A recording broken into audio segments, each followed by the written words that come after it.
Matthew chapter 6 and verses 19 through 34. We are continuing our journey through the book of Matthew, and right now we are kind of smack dab in the middle of the famous Sermon on the Mount, and so this is a continuation. Obviously, we've been talking about this last few weeks, and so this is what Jesus says, starting in verse 19.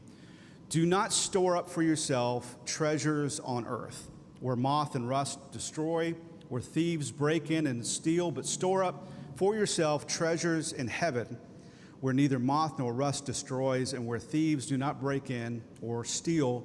For where your treasure is, there your heart will be also. The eye is the lamp of the body, so then if your eye is clear, your whole body will be full of light. If your eye is bad, your whole body will be full of darkness. Then the light that is in you is darkness. How great is the darkness? Now, no one can serve two masters, for either he will hate one and love the other, or he will be devoted to one and despise the other. You cannot serve God and wealth. For this reason, I say to you, do not be worried about your life as to what you will eat or what you will drink, nor for your body as to what you will put on it. Is life not more than food, and the body more than clothing? Look at the birds of the air, that they do not sow, they don't reap, they don't gather into barns, yet your heavenly Father feeds them. Are you not worth much more than they? And who of you, being worried, can add a single hour to his life? And why are you worried about clothing? Observe the lilies of the field, how they grow. They don't toil, they don't spin. Yet I say to you that not even Solomon in all his glory clothed himself like one of these. But if God so clothes the grass of the field, which is alive today, tomorrow is thrown into the furnace, will he not much more clothe you? You of little faith. Do not worry then, saying, what will we eat? What will we drink? What will we wear for clothing? For the Gentiles eagerly seek all these things. For your heavenly Father knows that you need all these things, but seek first his kingdom, his righteousness, and all these things will be added to you. So don't worry about tomorrow, for tomorrow will care for itself. Each day has enough trouble of its own. Before we talk about these verses, I'd like to take a moment to consider the subjects of the last 3 weeks and the scale that is getting smaller and smaller with this conversation that Jesus is having. So 2 weeks ago, we had this conversation about the importance, the significance of our righteousness before God. And then last week, we talked about our justification before man. And then here is a conversation about peace within ourselves. And so the focus is becoming more specific, more refined, smaller and smaller. So our righteousness before God, our justification before man, and now our peace within ourselves. In these verses, Jesus addresses worry and anxiety and stress. And he is talking about it in a everyday sense. He's not talking about it in big, broad terms. He's purposefully talking about everyday anxiety, stuff that we think about every day. He brings up money, which is a topic that he talks about more than any other topic in his whole ministry. The number one topic he talks about is money, because that probably is, if not the number one, it's close, stressor in our lives. We think about it, we worry about it. Even if we're doing okay, it's still there. It's always present. It's always in the forefront of our mind. We're always thinking about it. Even if we're doing well, we're thinking about retirement. We're thinking about, can we afford this vacation? Can we afford to take a risk financially? Can we afford to kind of invest something or start a business or whatever? There's always this kind of constant thing that is on our mind, that is money. And so he brings up our diet, which I know, like, some of us are like, oh, why is he bringing up the diet thing? But it is a thought. He's using it as an example of provision. Give us, Lord, our daily bread. It's just putting food on the table. And so it's just an everyday consideration. He brings up clothing. And he's kind of speaking to our appearance and what we look like. He even goes on to say, look how I clothe the lilies of the field. Solomon, who was the richest man who ever lived, couldn't compete with the beauty of these flowers. I mean, we're talking about our appearance and how the world sees us. And so but ultimately these are everyday stressors. And this is to say, this conversation is to say that Jesus is opposed to anxiety. I've worked in a place, and I'm sure you have too, where the thought, the communication was, if you're not stressed, then you must not care. If you don't feel this, the burden of this, if you're not working stress or anxious, then it's evidence that you actually don't really care. Jesus would take the opposite point of view. And he is very much, he sees worry and anxiety as a negative. He puts it this way: who of you being worried can add a single hour to their life? And in fact, it's interesting that he brings that up and uses that statement, because I would say stress and worry takes away from your life. It is not good for your health. And in the time that we have on this planet, stress and worry can I know this is a crass way to say it, but stress and worry kind of peas in the pool, if I'm honest with you. We can't even enjoy what God's given us because we're so worried about all the other stuff. Have you ever been on vacation and you could not even enjoy the vacation because you were so consumed with life back at the ranch? I have done that. So what do you do? I mean, I think it's obvious, even over the last 3 years. The world, this culture, has turned up the stress dial significantly. To quote the movie Spinal Tap, it's turning it up to 11. And for whatever reason, I'd say all of us, pretty much all of us, would say we are more stressed out, anxious, worried, burdened, overwhelmed than we were 2 years ago, 3 years ago. It just is life. So what do? Jesus gives this powerful directive in verse 33. And this is really the culmination of the whole conversation. All these verses lead up to his statement. He said, this is the directive. This is what I need you to do. Matthew 6:33, seek first his kingdom and his righteousness, and all these things will be added to you. All these other things will be taken care of. I'm sure we've heard this verse many, many, many times, but what is he talking about? What does that mean? What is he even saying here? He's really encouraging us to consider two things that are often overlooked and underestimated. Two incredibly invaluable aspects of our everyday life. He's encouraging us to consider priority and perspective. Priority and perspective. Everyone lives their life according to their own personal priorities. What you prioritize gets your time, it gets your focus, it gets your attention. What you prioritize is where you kind of aim your life, the trajectory of your life. That gets preeminence, it gets first billing, and then everything else kind of falls into place after that. So for those of us who, if you remember the days when you were single, and if the priority was getting married, then everything went towards thinking about putting yourself out there on dating apps or whatever, going to the local pub, but you're trying your best. You're always consumed, if I could just get married. For those of us who have had children or wanted to have children, that we really put a lot of emphasis on, that process. I'm just going to let that sit there for a second. And this is not health class. But we want that to happen, and our thought, our belief is if that's the priority. If that would happen, then everything else would fall into place. A lot of us are very work-minded, and so that's the priority. So everything else takes a back seat, and so we live life according to our priorities. And of course, our perspective. Everyone has a unique but limited perspective.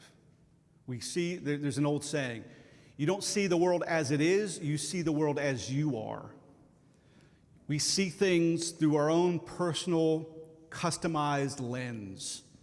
We see things, we interact with things, our perspective is specific to where we are and what we've experienced and our personality and our thought life and very unique to us, but it is very limited. We see very little objectively. We are extremely subjective, and everyone's got bias. Everybody's got their own kind of motive and their own vantage point, and it is limited, but it is specific, and it is something that is being talked about by Christ here. This message, this directive, seek first His kingdom, His righteousness, and everything else will be taken care of, is an encouragement to have those things lifted. So the priority of our life lifted to a new place. The perspective of our life to be lifted to a new place. Our perspective, His ways are higher, His thoughts are higher. He wants to give us a different vantage point. Our priority being lifted. I want to share this verse with you. This is Romans chapter 8, verses 5 and 6. Having to do with our priority. I love this statement. Those who are according to the flesh set their mind on the things of the flesh, but those who are according to the Spirit, the things of the Spirit. The mindset on the flesh is death, but the mindset on the Spirit is life and peace. That would be a conversation about priority. If your mind, if your focus is flesh, the things of this world, just what we see, what we feel, what we experience here, all this is going away. This is putting all our eggs in the basket of something that is temporal, that is temporary, that is immediate. And He's encouraging us, lift your perspective, lift your priorities, consider the things of heaven, consider the things of His kingdom, consider the things that are eternal, that last forever. True life and true peace are found as we are set on the things of the Spirit that are eternal. He said this in the verses we read earlier. The eye is the lamp of the body. So if your eye is clear, your whole body will be full of light. But if your eye is bad, your whole body will be full of darkness. If then the light that is in you is darkness, how great is the darkness? What are we looking at? What are we seeking? What is it that our eyes are fixed on? I think that we forget, because who communicates this to us in our everyday lives? In fact, I would say we hear the opposite.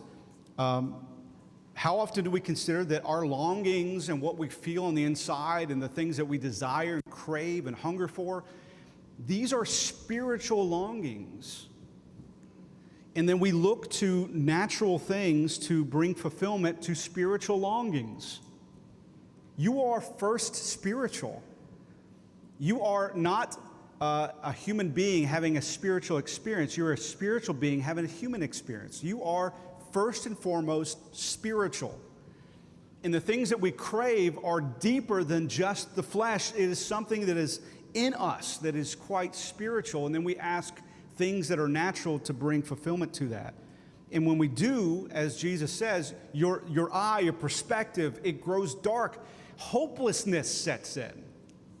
Life becomes sour, becomes dark, it becomes negative. There is no hope in humanity apart from the hope of humanity, who is Christ. There's nothing in this world that can bring satisfaction or fulfillment to our souls. We were made for so much more.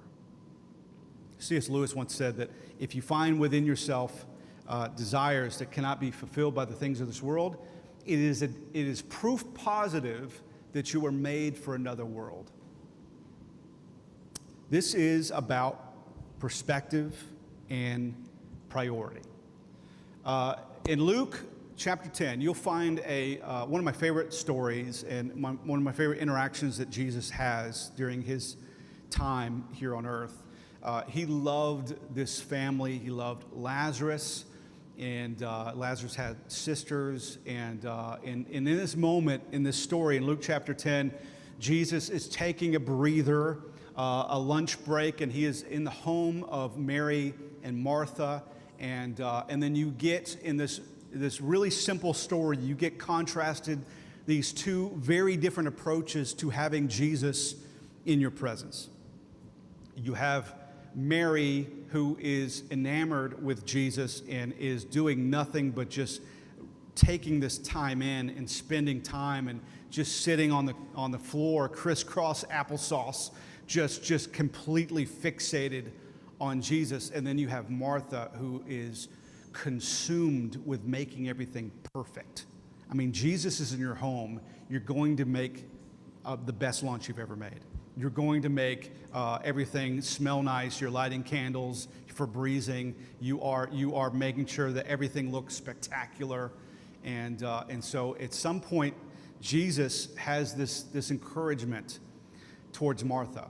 He said, Martha, you are so worried and so bothered about so many things, but only one thing is necessary.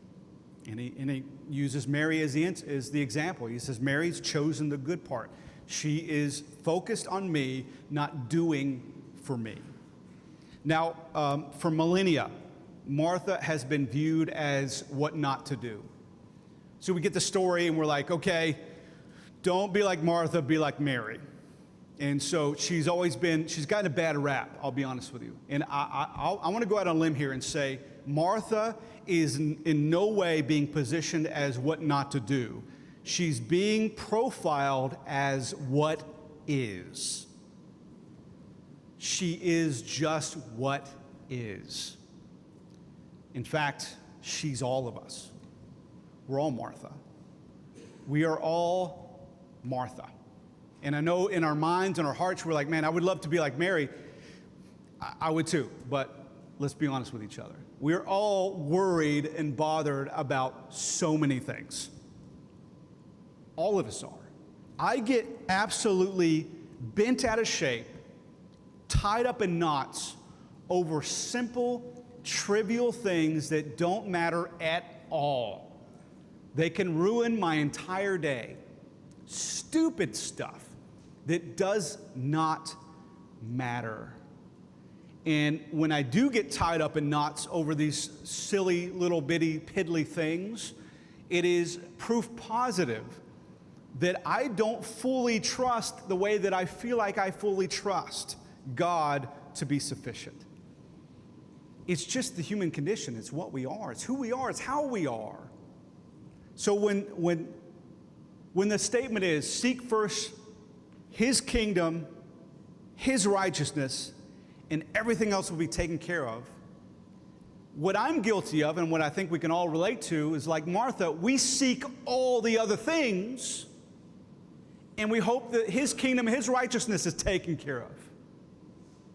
We'll take care of all the other stuff, and we focus on that, and we fixate on that. We're Martha.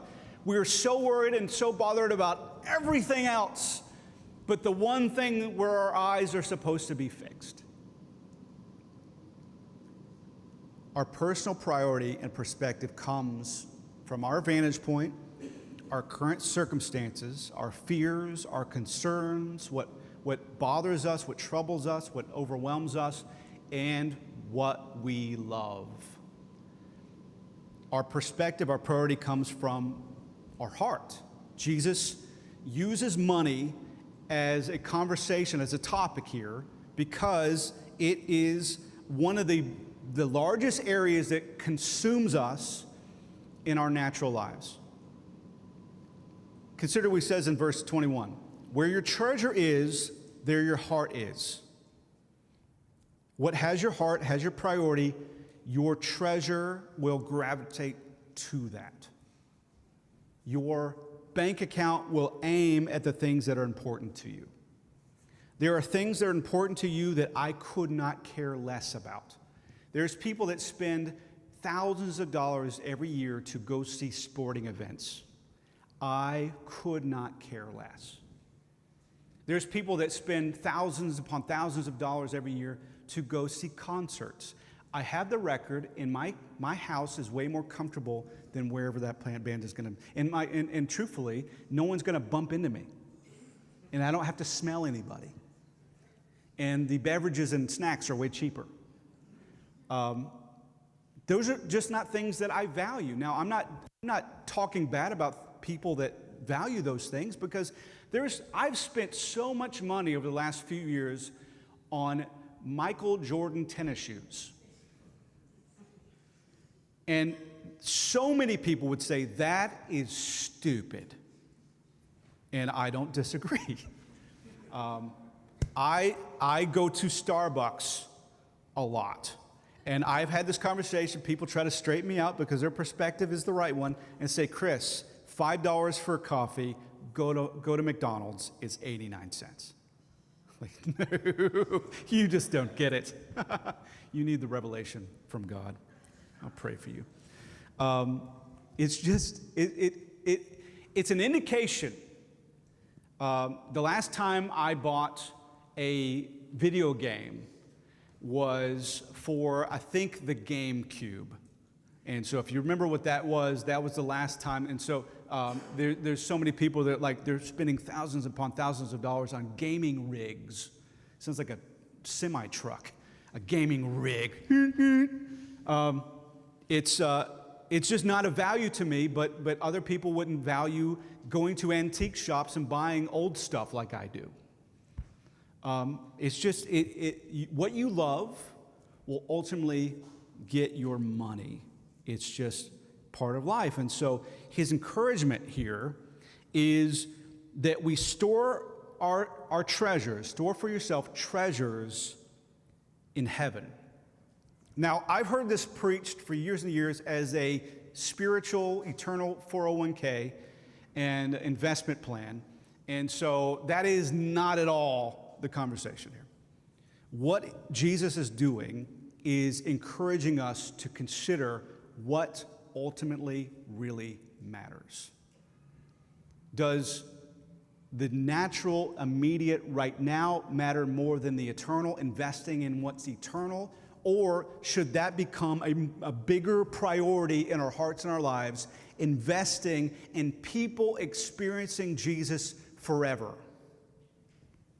Or are those shoes, look, totes fire? Don't say that.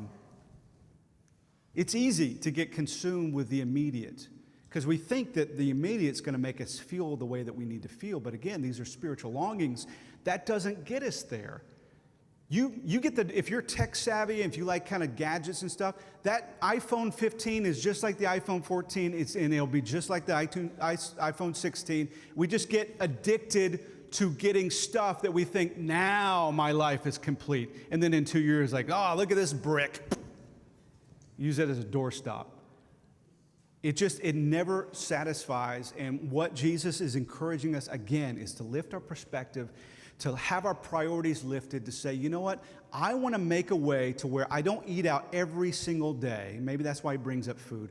Maybe I cook at the house, and so that I could actually kind of take my funds and reallocate them to things that actually make a difference. Is this okay? Man, Chris is talking about money. It's Jesus' fault. What really matters? What are we here for? Why are we here? Why did God take time to make a you, to make a me? Is it just to live for me? Is it just to consume? Is it just to get stuff and die?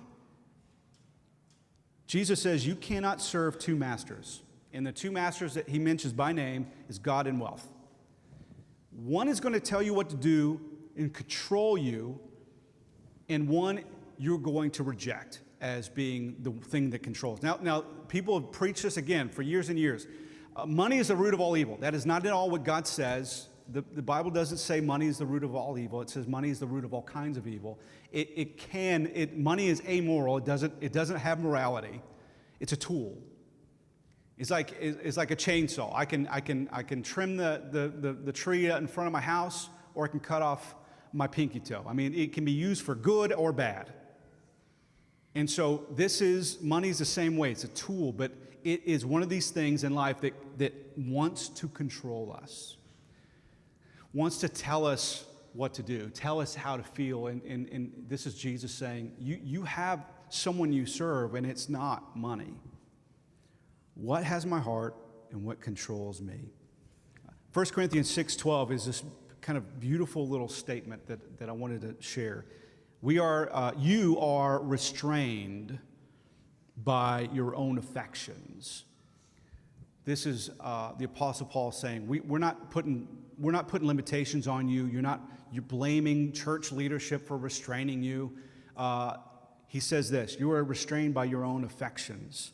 In other words, your life is made small by loving the wrong things, by making the wrong things the most important things in your life. And so we're restrained and we're imprisoned by living life with the wrong perspective, with the wrong priorities. I want to quote the great minister, influencer, one of the greatest, made probably the most long-term impact on my life, more so than most people, Mr. Rogers. Fred Rogers, one of my favorite quotes. He's got some great ones, but he said this: life is deep and life is simple.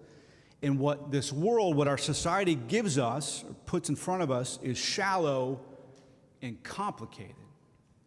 Why'd you have to go make things complicated? Life is deep and simple. It's not complicated. And there's so much to it. And then what this world presents to us as this is what you need to live for, this is what you need to focus on, is a million moving parts that all have the depth of a kiddie pool. Worrying about things that this world worries about is to subscribe to that recipe and say, that formula, and say, okay, I'm going to give myself to things that are complicated and yet shallow. Seek first his kingdom, his righteousness. That is to have a kingdom perspective and to carry the priority of Jesus and his finished work for us. His kingdom come, his will be done on earth through my life, not mine, not my kingdom, not my will, his, on earth as it is in heaven. We are vessels, and we are vessels that will be filled with something. And there's a million things vying to be the thing that fills the vessel of our life. There's only one thing that can fill our life. There's only one source that can bring fulfillment, purpose, pleasure, peace, joy, and that is Christ. His righteousness, not mine.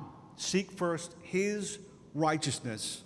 He doesn't say seek first your own righteousness. Why is that? Because you don't have any. This world would be a way nicer place if we could all get to this common ground. And this will be controversial, and I apologize. No, I don't. This is the truth. No one is good, no, not one.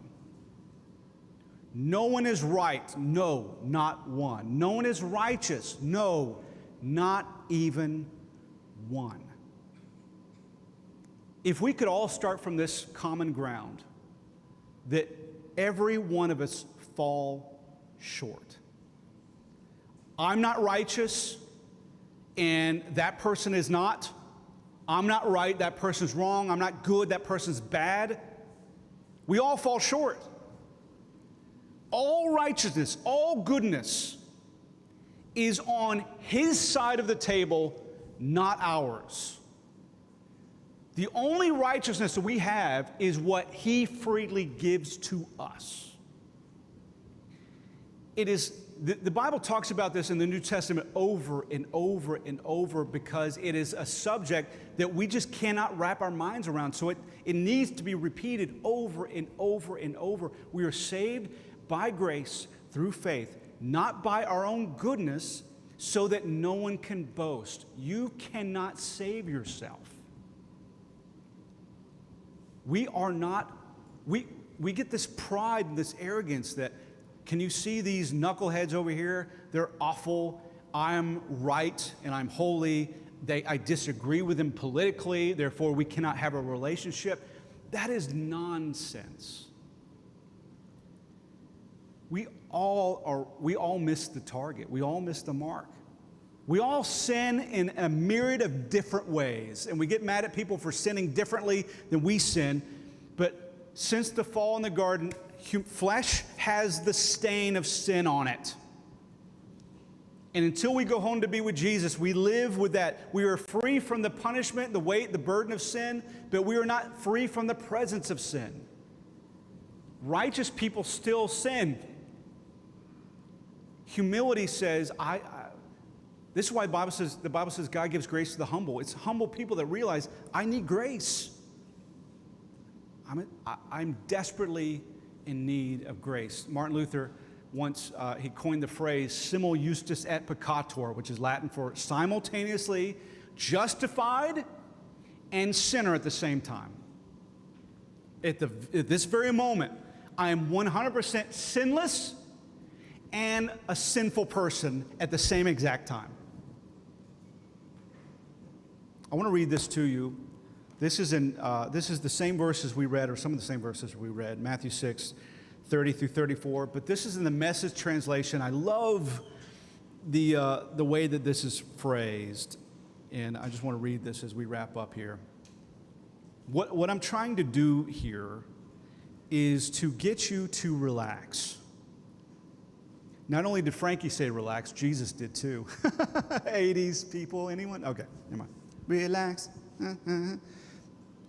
To not be so preoccupied with getting so that you can respond to God's giving. People who don't know God and the way He works fuss over these things, but you know both God and how He works. Steep your life in God reality, God initiative, God provisions. Don't worry about missing out. You'll find that your everyday human concerns will be met. Give your entire attention to what God is doing right now, and don't get worked up about what may or may not happen tomorrow. God will help you deal with whatever hard things come up when the time comes. His grace is sufficient in the time of need. You and I do not have grace for tomorrow. God will give us grace for tomorrow. I had a conversation with someone in our church a couple weeks ago about a loss in their family.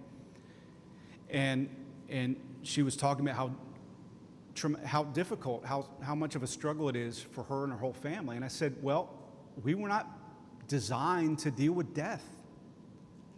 It's not in our makeup. We can't process it because it's so foreign to us, because God didn't make us with that on the menu. And so we have this thing that we're having to deal with that's not in us. We have to lean on His grace because we don't have the goods in and of ourselves. We need Jesus. And the worst place a human can be is not in desperate need of Christ, but in living in the mentality that they don't need Him. Because eventually the bottom drops out. The house of cards comes tumbling down, and we all hit our knees. Every knee is going to bow, every tongue's going to confess that Christ alone is Lord, and we need Him more than we think we do. Jesus is proposing a life of need.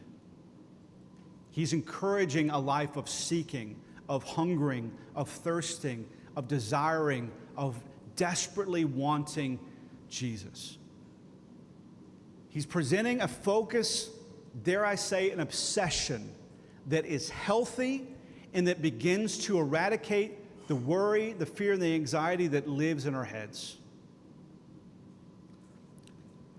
I want to present one of the most practical things that you're going to find in the Bible.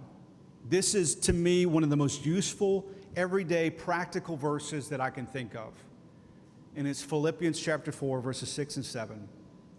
It's a prayer. It's an encouragement to prayer. The Apostle Paul gives this, and my gosh, does this help. Be anxious for nothing. Okay, check, done, easy. But instead of that, instead of letting anxiety rule, this is what we're encouraged to do. In everything, no matter how big, how small, in everything, by prayer and supplication, with thanksgiving, let your requests be made known to God, and the peace of God, which surpasses all comprehension, will guard your hearts and your minds in Christ Jesus. This is the seek first his kingdom, his righteousness, everything else will be taken care of in everyday prayer. So as opposed to letting worry, stress, anxiety rule in our brains, allow God to fill our hearts with peace.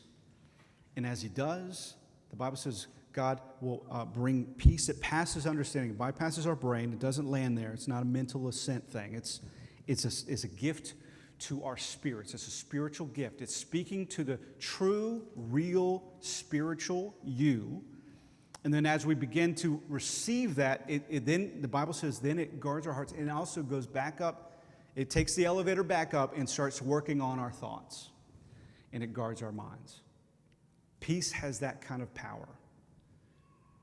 So what's being said here is, instead of being anxious, instead of being worried, instead of being worried about all the other things, stop. Cease striving. Be still. And then pray. And the beauty is here is pray, but pray with thanksgiving. So praying is for what you lack, what you need, what you feel like you need to receive. But the simultaneous posture is pray for what you need, but with thanksgiving. Now, thanksgiving's for what you have. So it's a duality. It's praying, I need something to change here, but I thank you that I am in a relationship with the one who changes everything. I need God to intervene, but I thank you that I'm not far off, that God, you are with me. You have me, I have you. It is a focus not on the lack, but it's not ignoring what we need. It's not putting our head in the sand and saying, I got everything I need. No, sometimes some things we need. We need things to change. We need things to grow, to advance. We need things to happen for us. And God would much rather you come to him, seek him, than try to manufacture everything in your own strength.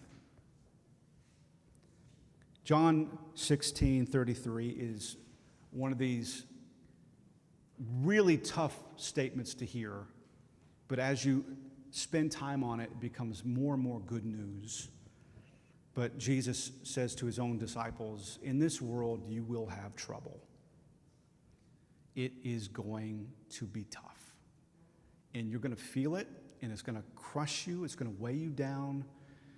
But that's not where the sentence ends. He says, but take heart, have courage, be encouraged that I have overcome everything. I've overcome everything.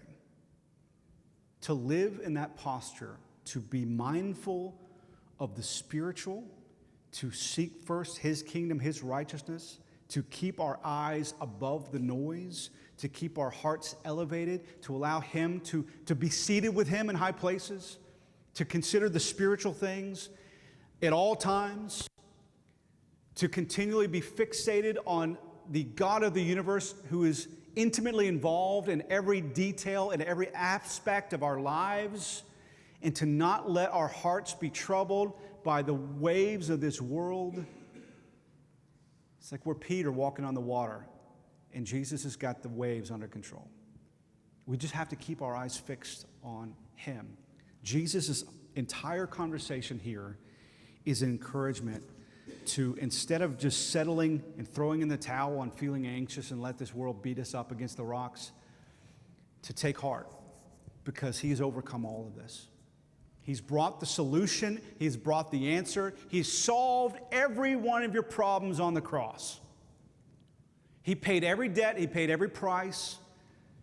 And to this date, I think we can all say that nothing that we've faced has taken us out yet. God has been faithful every step of the way, and he will continue to be faithful. He will never leave you. He will never forsake you. He's got you. He's got this, and he's going to take you to a beautiful place. And even when this stuff stings and it hurts, he promises he's going to work it all out for your good. I want to pray. If you would, just bow your heads and close your eyes. I want to pray two things before